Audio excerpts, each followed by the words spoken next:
Au titre du ministère des Transports, le Conseil des ministres a adopté le projet de décret portant organisation des recherches et sauvetage d'aéronefs en détresse en temps de paix. L'adoption du présent projet de décret répond aux exigences de l'article 99 de l'ordonnance numéro 2010-023 du 14 mai 2010 portant Code de l'aviation civile en République du Niger qui dispose que l'organisation des recherches et sauvetage des aéronefs en détresse est déterminée par décret pris en Conseil des ministres. Il consacre une refonte du système de recherche et sauvetage au Niger. Le présent projet de décret a pour objectif de permettre au Niger de disposer d'un instrument juridique efficace d'organisation du système de recherche et sauvetage pour porter assistance à tout aéronef en détresse, quel que soit son état d'immatriculation et la nationalité de ses occupants conformément à la Convention de Chicago.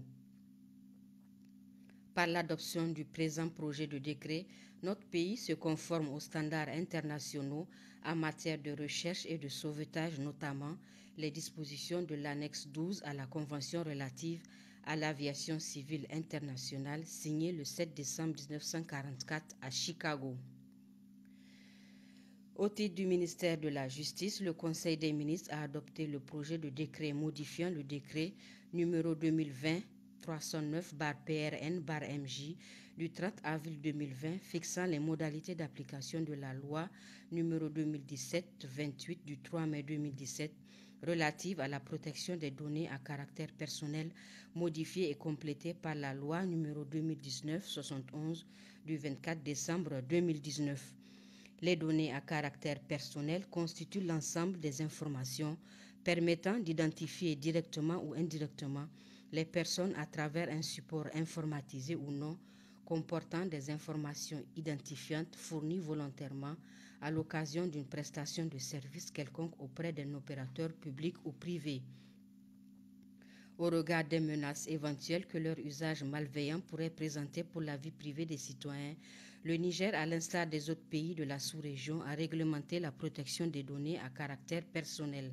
Ainsi, la protection des données à caractère personnel a été confiée à la Haute Autorité de protection des données à caractère personnel, en abrégé la HAPDP, par la loi numéro 2017-28 du 3 mai 2017 et le décret numéro 2020 309-PRN-MJ du 30 avril 2020 pris pour son application.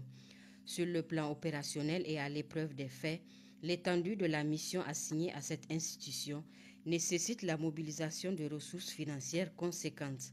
La modification, objet du projet de décret, vise à permettre entre autres à l'institution de disposer de ressources optimales générées par ses propres prestations de services d'une part et de fixer les modalités de recouvrement de ces redevances prévues par la loi d'autre part.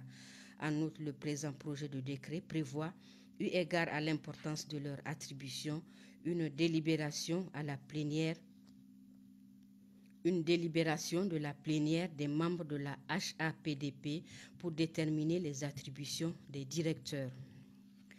Au titre du ministère du Plan, le Conseil des ministres a adopté le projet de décret portant modification du décret 2016-521-PRN-MP du 26 septembre 2016 portant création, attribution, composition et fonctionnement du Comité national de coordination des actions du G5 Sahel du Niger. Le présent projet de décret est pris pour mettre en conformité le décret numéro 2016-521-PRN-MP du 26 septembre 2016 portant création, attribution, composition et fonctionnement du Comité national de coordination des actions du G5 Sahel du Niger avec la décision numéro 08-G5S-PCM-2018 du Conseil des ministres du G5 Sahel fixant les missions des comités nationaux de coordination CNC et régissant leurs relations fonctionnelles avec le secrétariat permanent du G5 Sahel. Au titre du ministère de l'Environnement, de la Salubrité urbaine et du Développement durable, le Conseil des ministres a adopté le projet de décret portant modification du décret numéro 2012-075-PRN-MH-E du 6 mars 2012 portant classement de la réserve nationale naturelle de termites de Tintouma, La réserve naturelle nationale de termites de Tintouma a été créée pour la préservation et la gestion durable de la biodiversité sahélo-saharienne. Le présent projet de décret a pour objet de redéfinir les limites de la réserve nationale de termites de Tintouma afin de disposer d'une aire de conservation répondant aux enjeux universels de conservation de la biodiversité sahélo-saharienne. Mesures nominatives. Au titre du ministère de la Renaissance culturelle, des arts, de la modernisation sociale, M. Tahirou Boubacar Ibrahim, directeur administratif, matricule 135 542-Y, est nommé directeur des statistiques du ministère de la Renaissance culturelle, des arts et de la modernisation sociale en remplacement de M. Abdoulaye Tahé. Au titre du ministère de l'Environnement, de la Salubrité urbaine et du Développement durable, le colonel Yacoub Abdraman, ingénieur en aménagement et protection de l'environnement, est nommé inspecteur des services au ministère de l'Environnement, de la Salubrité urbaine et du Développement durable. Le colonel Seydou Moussa Ali, ingénieur des eaux et forêts, est nommé directeur général du développement durable et des normes environnementales au ministère de l'Environnement, de la Salubrité urbaine et du Développement durable. Le lieutenant-colonel Amadou Hamsatou, ingénieur des eaux et forêts, est nommée directrice de l'économie environnementale et de la promotion des filières vertes au ministère de l'Environnement, de la Salubrité urbaine et du Développement durable. Au titre du ministère des Postes, des Télécommunications et de l'économie numérique, M. Malangarba Abdou, juriste et ingénieur en télécommunications, matricule 448-47-F, est nommé directeur général de l'École supérieure de télécommunications EST au ministère des Postes, des Télécommunications et de l'économie numérique. Au titre du ministère des Enseignements professionnels et techniques, M. Moumouni Halidou, titulaire d'un DEA en histoire politique et sociale, matricule 101-473-E, est nommé conseiller technique du ministre des Enseignements professionnels et techniques en remplacement de M. Sileman Ousmane, admis à faire valoir ses droits à la retraite. M. Amadou Issoufou, professeur d'enseignement secondaire, matricule 572-73-A, est nommé conseiller technique du ministre des Enseignements professionnels et techniques. Au titre du ministère de l'Industrie, M. Ilyas Soubako, ingénieur général industriel, matricule 631-39-B, est nommé secrétaire général du ministère de l'Industrie. M. Zoubair Ousmane Ousseini, matricule 116-51-L, est nommé directeur de l'innovation industrielle et du développement technologique au ministère de l'Industrie. Au titre du ministère de l'Agriculture et de l'Élevage, M. Mamal Elhaj Ousmane, matricule 699-90-S, est nommé directeur de cabinet du ministre de l'Agriculture et de l'Élevage, chargé des relations avec les institutions. M. Ousmane Garba, inspecteur adjoint de promotion humaine, matricule 122-901-C, est nommé secrétaire général du Conseil supérieur de la communication.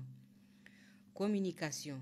Le Conseil des ministres a entendu 9 communications. 2 communications du ministre de l'Action humanitaire et de la gestion des catastrophes. La première communication est relative à la situation humanitaire à Toumour dans la région de Difa.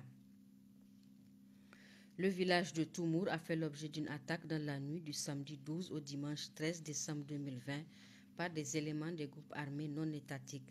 Cette attaque a occasionné d'énormes pertes en vies humaines et en biens matériels, mettant ainsi la population dans une vulnérabilité accrue. L'État et ses partenaires ont apporté les premiers secours et continuent d'apporter d'autres assistances tout en suivant cette situation humanitaire de près. Les premières évaluations rapides des besoins sur le site de Toumour à la suite de l'attaque font état de 4300 ménages sinistrés, 28 000 personnes se trouvant dans un besoin d'assistance en urgence et 34 pertes en vies humaines, dont 10 enfants. En ce qui concerne les dégâts matériels, on dénombre 450 boutiques et kiosques brûlés, 1250 têtes de bétail décimées, une classe d'école détruite, 61 véhicules détruits, 5 digues endommagées, 80 moulins brûlés et 16 points d'eau détruits, dont 2 châteaux. Sur la base de cette évaluation, des besoins des organisations humanitaires opérationnelles sont à pied d'œuvre, chacune selon son domaine pour assister ces populations vulnérables. La deuxième communication est relative à la situation humanitaire à Tchoma Bongo et Zaroum Daraï dans le département de Walam, région de Tillabéri.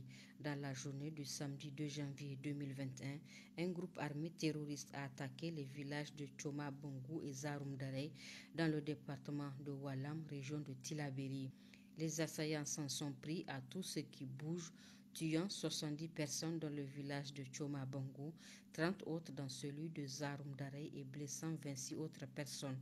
Tous les greniers autour de ces deux villages ont été incendiés.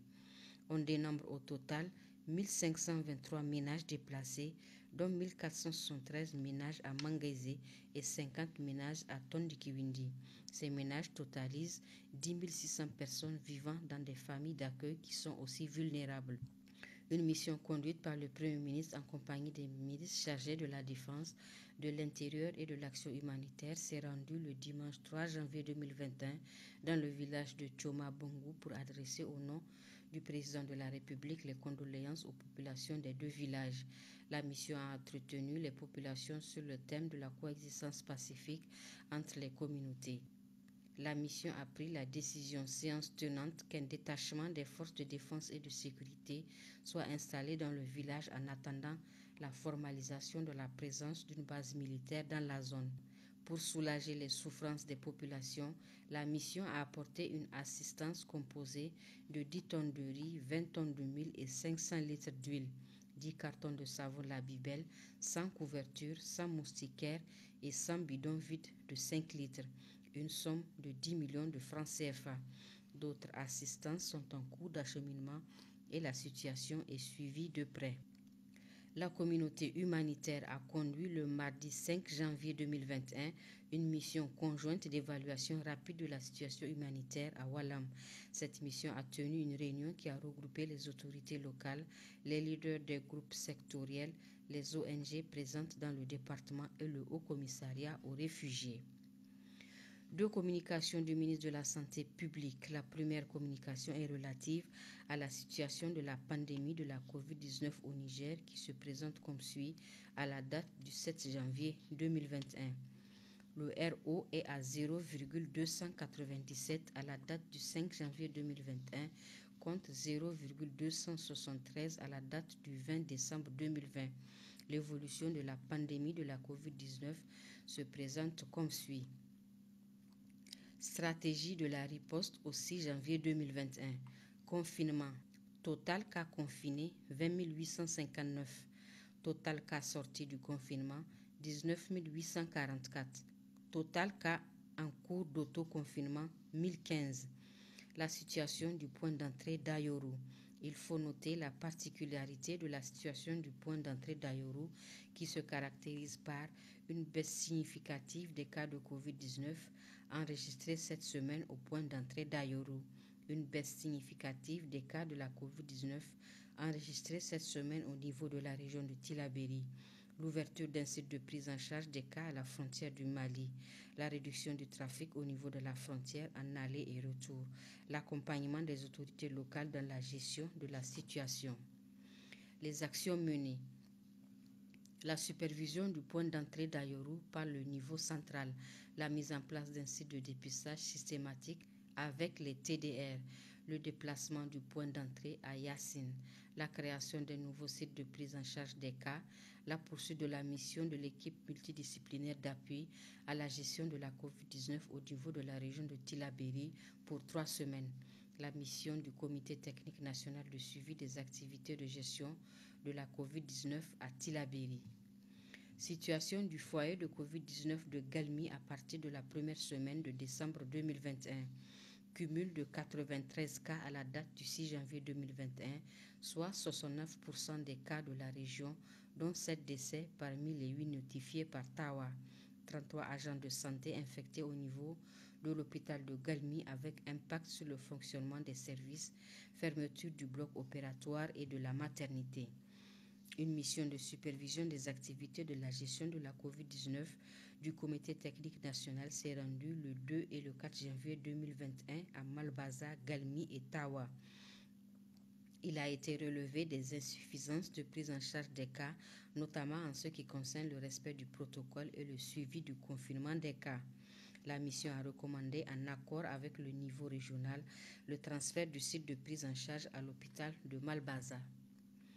Autre entreprise, organisation de la prise en charge des cas à Galmi avec le district sanitaire de Malbaza, isolement des cas pour la prise en charge au niveau de l'hôpital de Galmi, appui en intrants pour la prise en charge et en matériel pour la prévention et le contrôle de l'infection, fourniture de tentes pour la création du site de Malbaza, approvisionnement en médicaments et matériel de protection, mission d'investigation au niveau régional, mission de supervision du comité technique national à Malbaza, Galmi et Tawa, appui financier pour la restauration, le transport et la motivation des agents, suivi journalier de la situation au niveau régional et national. Stratégie de prise en charge. Au total, 65 157 tests sont réalisés au 7 janvier 2021, à l'issue desquels on dénombre 3 706 cas confirmés, 2 253 sorties guéries, 119 décès enregistrés, 1334 patients actifs, 127 patients en hospitalisation, dont 6 en réanimation. Au 31 décembre 2020, 3 327 cas ont été enregistrés. Sur ce total enregistré, le seul mois de décembre compte 1779 cas, soit 53,4%. Afin d'augmenter l'accès et améliorer la qualité de la prise en charge, les actions suivantes ont été entreprises.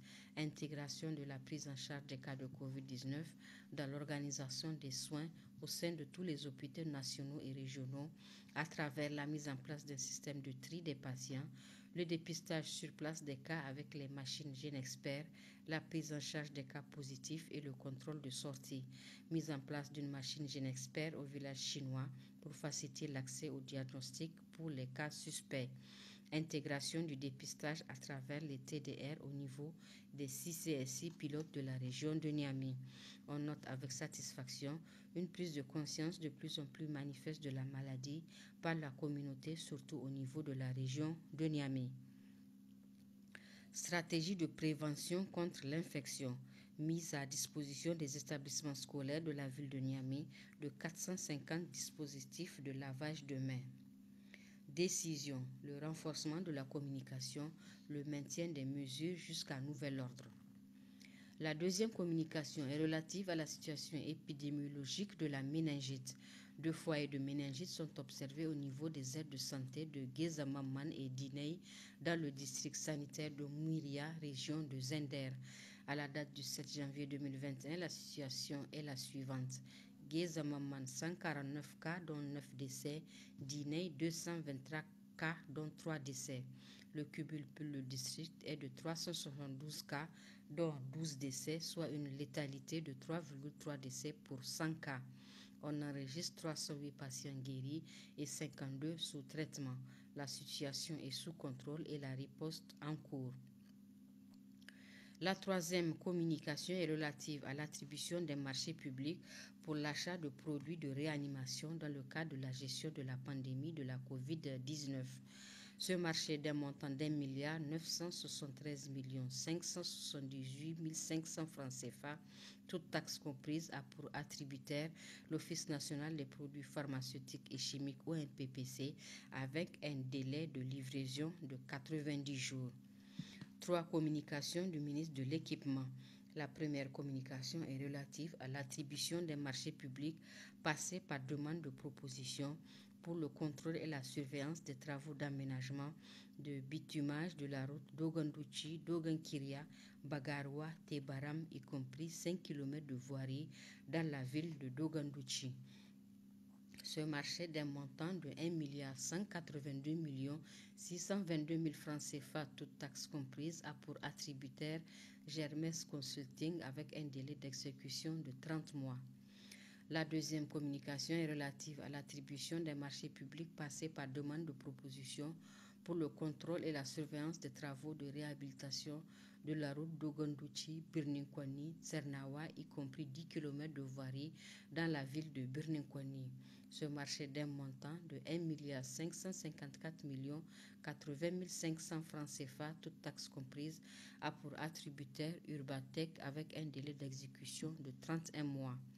La troisième communication est relative à l'attribution des marchés publics passés par demande de proposition pour le contrôle et la surveillance des travaux d'aménagement et de bitumage de la route Malbaza-Dabonou, 33 km, y compris la bretelle de Nobi. Ce marché d'un montant de 855 millions 18 000 francs CFA, toutes taxes comprises, a pour attributaire l'AMCO Ingénierie avec un délai d'exécution de 19 mois. Une communication du ministre de l'Enseignement supérieur, de la Recherche et de l'Innovation relative à l'attribution des marchés publics passés par appel d'offres ouvert national pour les travaux de construction d'un amphithéâtre de 1000 places à la Faculté des Lettres et Sciences humaines. Ce marché d'un montant de 1,59 milliard 127 216 francs CFA, toutes taxes comprises, a pour attributaire l'établissement Alpha Oumarou et Fils avec un délai d'exécution de 8 mois. Les 5 dernières communications sont faites à titre d'information conformément aux dispositions de l'arrêté numéro 0107-PM-RMP du 1er août 2019 fixant les seuils dans le cadre de la passation des marchés publics qui dispose en son article 13 tout marché public dont le montant est égal ou supérieur à 500 millions de francs CFA hors taxe sur la valeur ajoutée doit faire l'objet d'une communication préalable en Conseil des ministres de la part du ministre en charge du secteur concerné.